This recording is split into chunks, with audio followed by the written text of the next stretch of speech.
Hey, this is Rick with Outdoor Emergencies at hikingemergencybeacon.com, and today I want to compare the Garmin GPSMAP 67i to the Garmin Montana 700i or 750i. I have the 750i, it takes photos. But before I show you the differences or tell you the differences, please like, subscribe, share, and turn on notifications so you'll be alerted as soon as I put out new videos. Well, you can tell already they're both pretty big compared to the Mini 2 over here. They're about the same thickness. You know, this one's, the Montana is taller, it's wider, a little bit more heavy. This Montana 750i is a touchscreen, the same as the 700i. Again, the 750i has the camera. I said the 750i has the camera, the 700i does not. I get touchscreen. Not a lot of buttons on this thing. There's the SOS cover right here. You press that 3 seconds and they will contact you and they will come for you.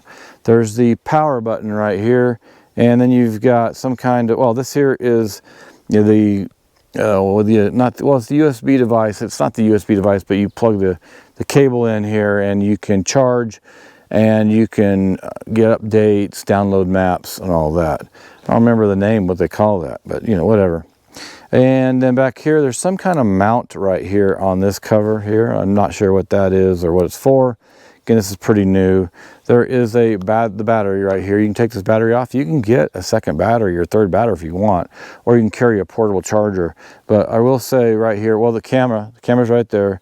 And then right here is where your micro SD card is. And you push that cover up, it pops up, put your SD card in, and then close it and put your battery back on. I will say you really need that micro SD card because this 67i has a better internal storage, or at least it sure seems that way. I'll have information up on the screen of what the internal storage is like on both of these, because I've been able to download lots of maps on this. I have no micro SD card in the 67i. I have it in the Montana because I started when I was setting it up and I was getting the maps downloaded and installed. It wouldn't install them all or download them because I didn't have enough space. So fortunately I had a 32 gig micro SD card. I put it in, so then I was able to take topo active maps off of the internal storage and put it on that card, because I think it was City Navigator. I was downloading it, and the combination of the City Navigator and the topo active North America, it couldn't handle it. I had to have the micro SD card. Now, I will point out the main differences here between these two, besides the physical features you've seen, and I didn't really tell you some of the buttons and stuff here, and I will get to that in just a second. The Montana 750i and the 700i, it's meant to be mounted in or on a vehicle. Right now I have this in my truck. In the future I'm going to have it on an ATV. If you have a motorcycle, a boat, and you know, whatever, you want to mount this and you want to have the power connected all the time, because the battery actually sucks. And I lost 9% of the battery in about 45 minutes or less this morning. It's not a good battery. You don't want to go take this hiking. As a last resort, sure, take it hiking, but you better have a portable charger. It's heavy, it doesn't mount very well. It has these big clips on the side that you can mount like on a window mount in your vehicle or a handlebar mount. And it's good for that, but I only use this in a vehicle where I can mount it and have it charging. The 67i, let's go over that real quick. So on the 67i, my screen's a little dirty. I use my 67i quite a bit. It's actually my favorite satellite communicator now.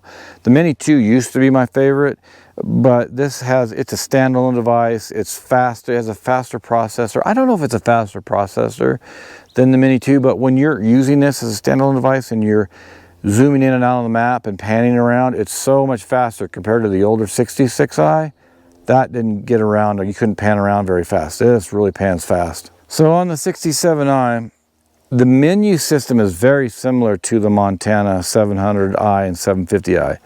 I don't have it on right now, but I'll have screenshots. And the difference is this is not a touchscreen. You have to use these buttons here, and there's a plus and minus. There's these arrow keys right here. There's a quit, enter, menu, page, find, mark, and all that. So everything you have to use, you have to go do these, use these buttons. there's this, before I go into that too much more, there is that SOS I think I already told you about. Press it, they will come for you. And what else is there? There's the power button on the top. Back here, there's this cover.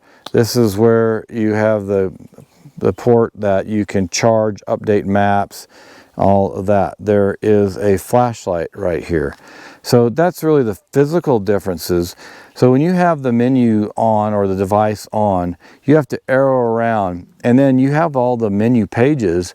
And just like on the 700i and 750i, you can add pages, take away pages, you can move things around in the menu. So the things that you use the most, you can put up at the top. Things you don't use, you can put at the bottom or take them off completely. Now you're not removing them from the device, you're just taking them off so they don't show up in the menu. They're very similar, they're both standalone devices, and they have more power with navigation than the Mini 2 does. These are both great devices, but they have different purposes. Mike, my buddy from Mike and Rick Outdoors, he bought the 750i before, the first, and I was telling him he needed the 67i. He went ahead and got this, and I was arguing with him because this is so big. And he bought a cover for it where it hangs on his pack, and it sits right here, and it's really big. And I'll have a picture, you'll see that, of him with his 750i. So when I was arguing with Mike about it, you know, I was just looking at this thing going, it's just so big, why would you want that? Well, later, some of the things that he likes so much about the 750i is, one, it's a touch screen, very big screen, easy to see. And I'll just say, that's because you're getting old. And my eyesight's getting worse too. But he also has an ATV. He drives a lot with it. What he wants and what he likes is different than me.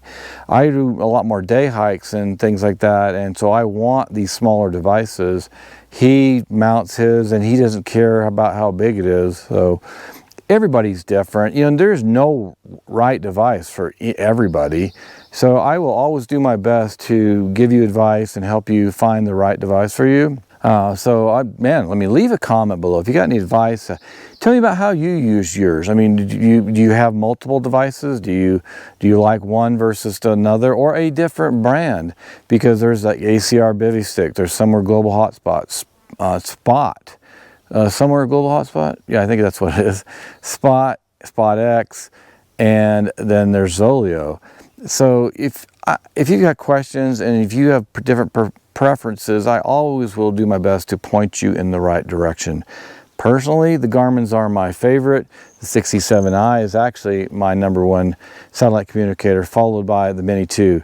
This is great for my vehicle and eventually an ATV, but it's not something I use a lot. If you'd like some more information on this Garmin Montana 700i/750i, there will be a link right here about the field test I did on it, where I went into more detail about what the 750i does. So you can see that there, and there'll be a link in the description below. It's a really good device. Again, it's really for mounting on your vehicle. If you would like some more information on the Garmin GPSMAP 67i, again, right here, there'll be a link, but it's going to be to the playlist. And I want to say there's 15 to 19 or so videos or more in that playlist. I break everything down for you into a lot more detail and go over each thing like navigation, messaging, weather, all very detailed information, but in smaller chunks rather than covering it all at one time. Well, that's it. Thanks for joining me here in Colorado. I'd love to hear comments from you, advice, tips, anything you have, but leave that in the description. And please like, subscribe, share, and turn on notifications so you'll be alerted as soon as I put out new videos. And if you'd like to support Hiking Emergency Beacon, there's a link in the description below. Thanks for joining me here again in Colorado, and I will see you in the next video.